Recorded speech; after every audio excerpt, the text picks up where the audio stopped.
And it's PLB with MLB News back with another video.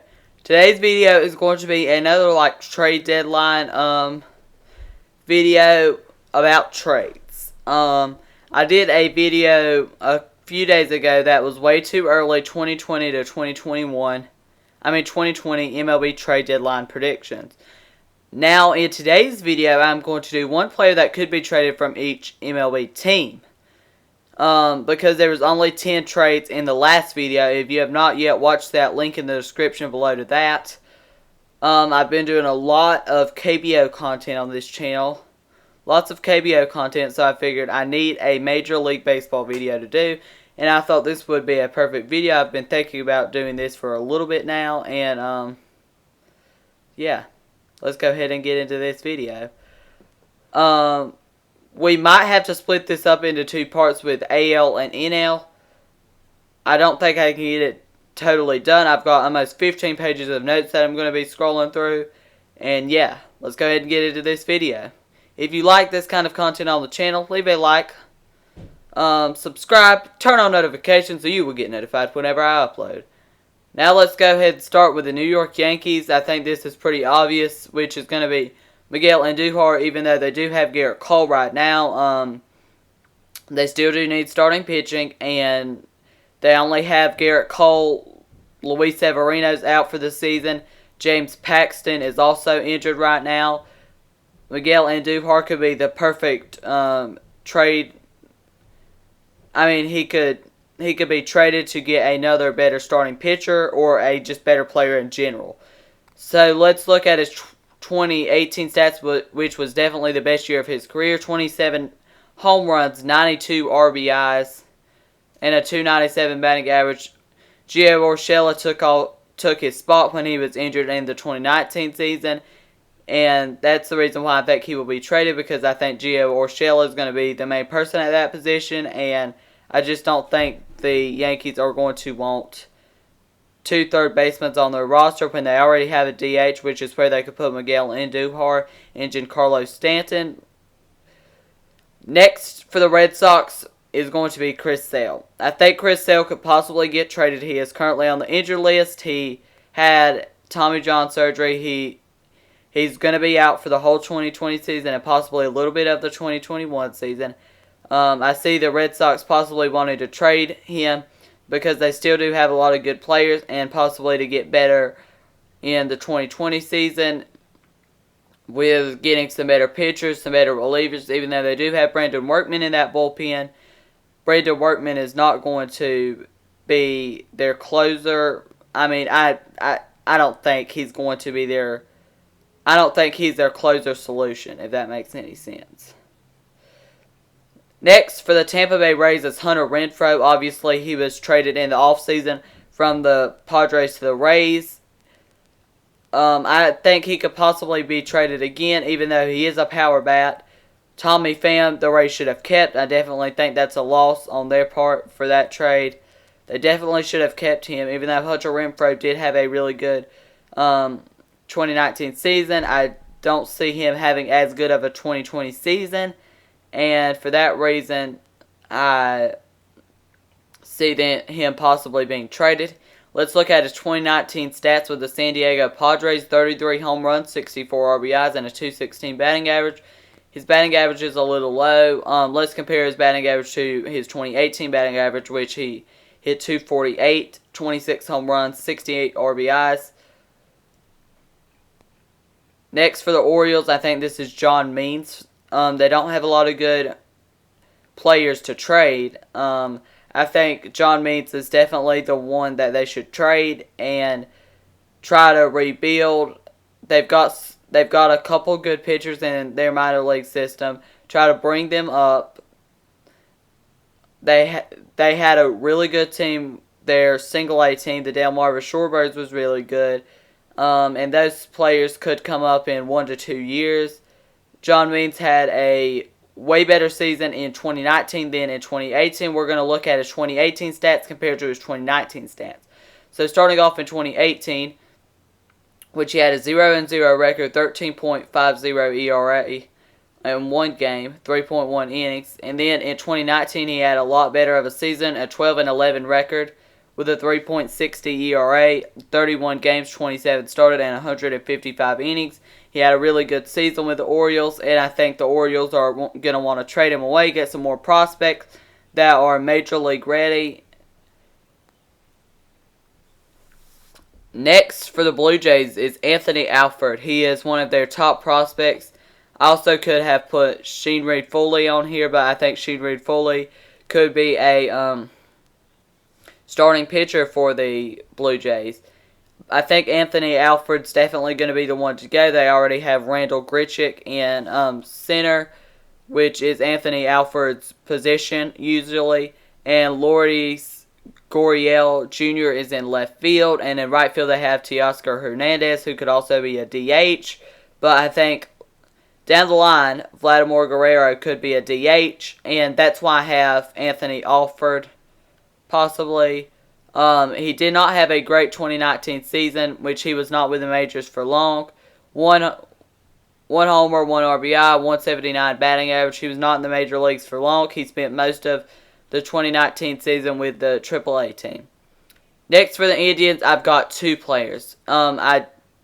I think they could get a lot of prospects, a lot of good players back for both of these players. The first player I've got is Mike Clevenger, who had a breakout 2019 season with a 13-4 record, a 2.71 ERA, 21 games started. A really good 2019 season, pitched 126 innings, and in 2018 he also had a really good season, 13-8 record with a 3.02 ERA, 32 games, 32 started. 1 complete game, 1 shutout, and 200 innings, which is a lot of innings. So he can eat up innings, and he's also a good pitcher. I think that is what a lot of teams would like at the trade deadline.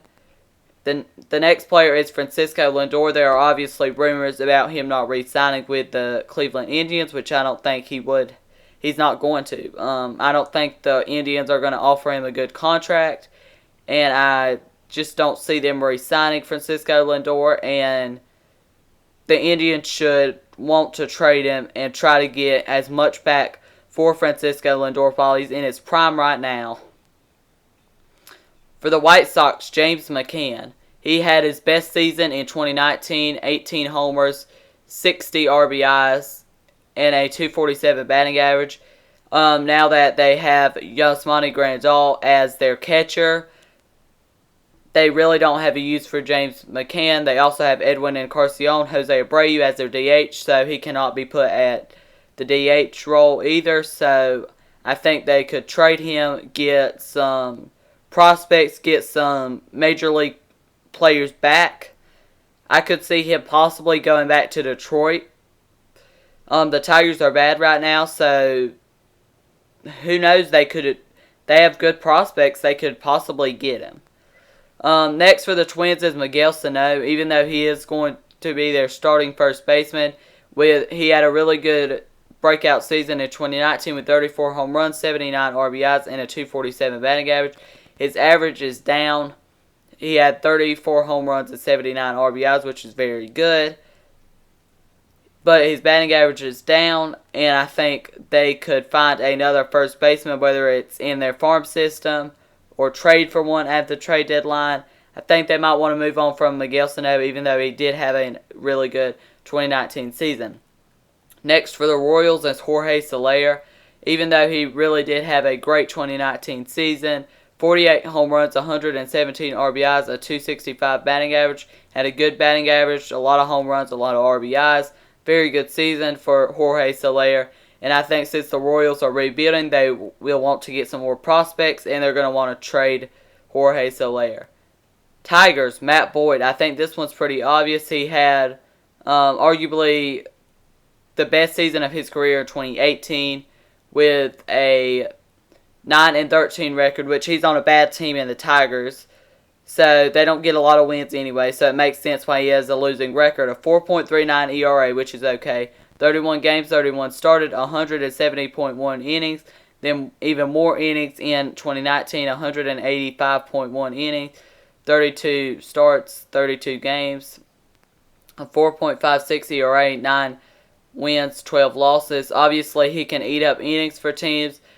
I don't think he's going to go to a team that needs him as an ace, as more of like a number 2 or number 3 starting pitcher, I think he could definitely be really good in that kind of role. Next for the Angels, in my opinion, is Tommy La Stella. Even though he did have a good 2019 season, an all-star season, 16 home runs, 44 RBIs, a .295 batting average, that's a really good season.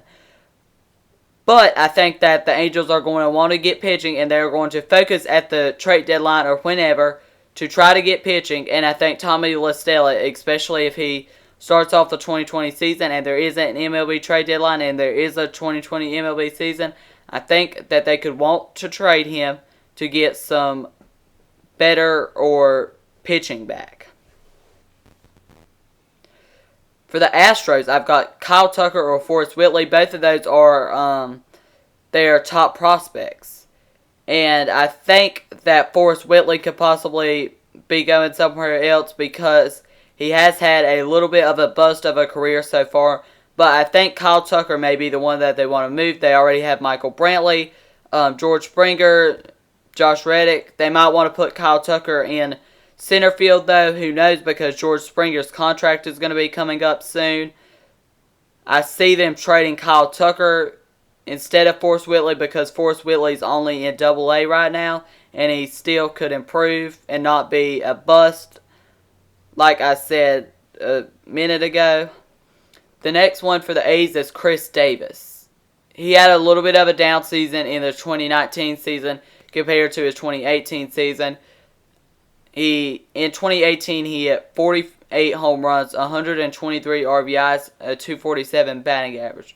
In 2019, he had 23 home runs, 73 RBIs, and a .220 batting average. His average were down, his home runs were down, which the reason he really has a contract on a major league team is because he hits so many home runs and he hits a lot of RBIs. He's not that great in the outfield. I think the A's might want to trade him because I think he could have a down 2020 season as well. Next for the Mariners, we have Marco Gonzales. He had a breakout 2019 season. I wasn't really expecting him to have a breakout 2019 season. He had 16 wins, 13 losses, a 3.99 ERA, 34 games started, and 203 innings. He could be a 2 or 3 starter for teams. I could see him being possibly traded in the division to the Los Angeles Angels.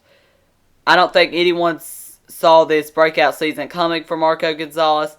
He also had a good ERA. He eats up a lot of innings too, which is what teams want. And I think he could be a valuable piece for the Mariners. They're not going to most likely compete in the 2020 season and get some prospects back. I think that could be a win-win for both teams because the Mariners aren't really competing now, but they could be competing in the future when some of their top prospects come up, like Jared Kelenic, and I think they could really benefit from this trade. Both teams could get a couple prospects back that are pretty good, maybe top 10 in organizations. And my last one of this video is going to be Brett Martin. In 2019, he had a really good season with the Rangers, even though his ERA is a little up. 2-3 record with a 4.76 ERA, 51 games, 2 started. 5 holds, 1 save opportunity, 62.1 innings. Brett Martin had a really good season. He was a former crawdad, and I think he could have a okay 2020 season. And I think the Rangers might want to trade him to get some better hitting for one and relief pitching.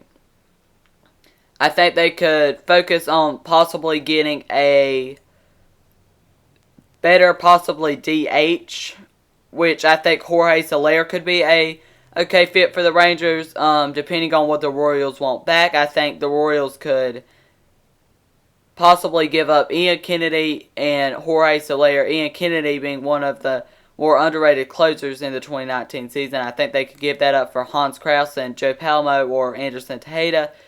And that's going to be the end of the video.